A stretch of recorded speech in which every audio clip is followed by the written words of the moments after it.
Hey everybody, it's Matt Fury from Avid here in what feels like blizzard conditions at Sundance, but who cares? We're having a great time.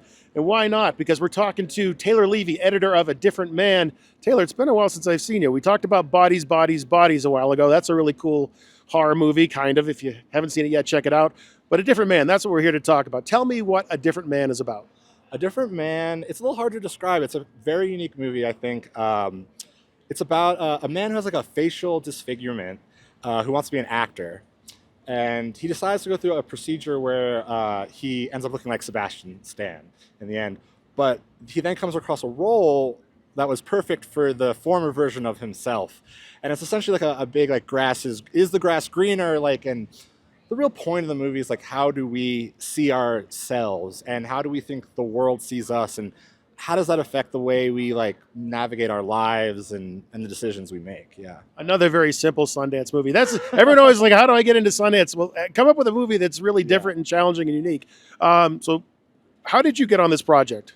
Yeah. Well, kind of typical fashions, like the script comes in and I give it a read and Wait a minute. The script comes in where? How did that happen? oh, well, my agents send me the script. Yeah, the agents send the script. A24 and Killer are making the film, and I'd worked with them on Bodies recently. So there's like some familiar faces.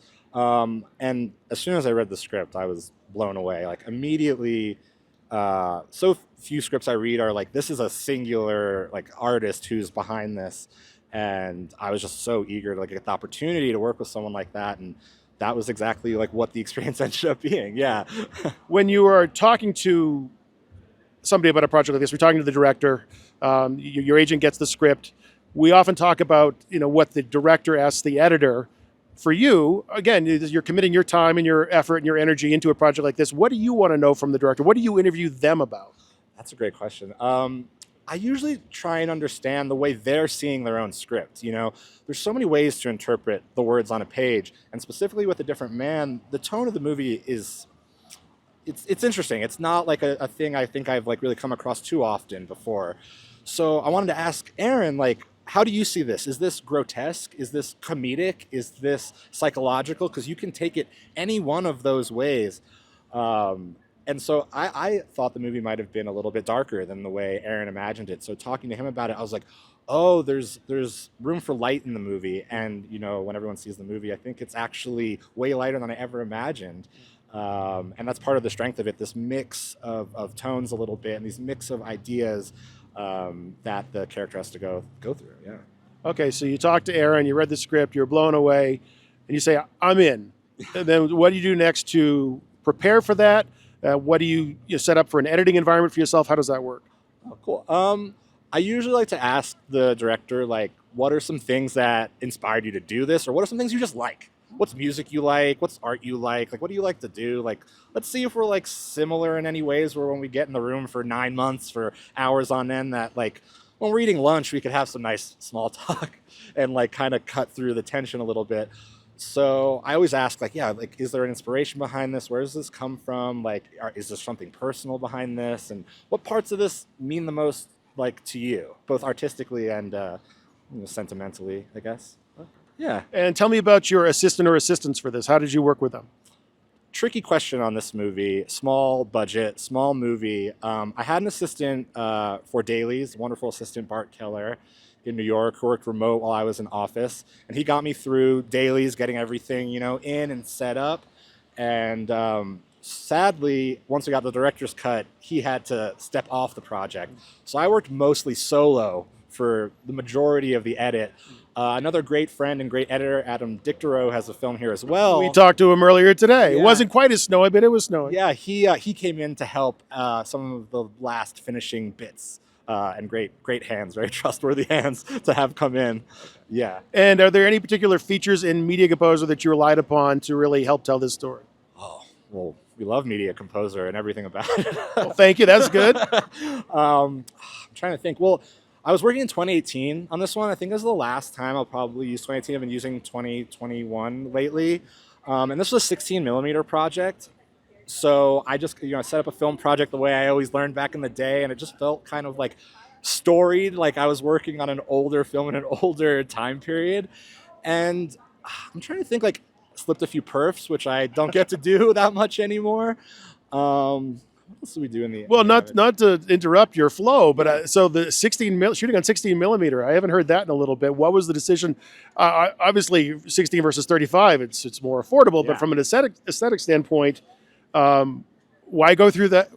I guess why go through that when you could have done it digitally? Yeah, well, that's really the genius of Aaron Schimberg. Like, he has something that he sees when he goes to make his film, and he sees it clearly, and he knows that the texture of the movie and the look will help. It'll get him somewhere. And the movie is very much a New York movie, and it's a New York movie for New Yorkers, and it wants to be a little dirty. And so the movie looks a little dirty. And like, even when we were like doing our scans, he was like, we don't need to dust bust like everything out of it. The DP might kill me for that, but it has this really, really beautiful raw look. Like, we're not shying away from the 16. We're really leaning into it. Yeah. I've asked this question already this trip. It didn't really go anywhere, and I get why, because it's a hard question. But anecdotally speaking, it seems like there's a lot of New York editors here with projects, and I've just been asking, like, what is it about New York that sort of helps to foster this sort of indie spirit? Yeah. Well, the first thing that pops into my head is rebates. Obviously, we have those beautiful incentives to come and post in New York or shoot in New York. And so even productions that happen outside New York are like, oh, if we go to New York, we can, get more out of our budget. Yeah. So I do think these smaller movies, these Sundance movies, do see that as an option. Creatively beyond that, I couldn't make any distinction, So I would say that's probably the reason most of the time. It always comes back to money. I should have seen that coming. Yeah. Okay. When you found out that you were getting into Sundance, some editors say, like, hey, my work is already done. I cut the film. We're ready to go. And others are like, oh, yeah, once we found out we got in, there was all kinds of work I had to do the last mile stuff and QC, things like that. What did you have to do once you found out you were in? Well, we had the luxury that very few films have to being done well ahead of the festival. So, nice. Yeah, we've been done for a long time.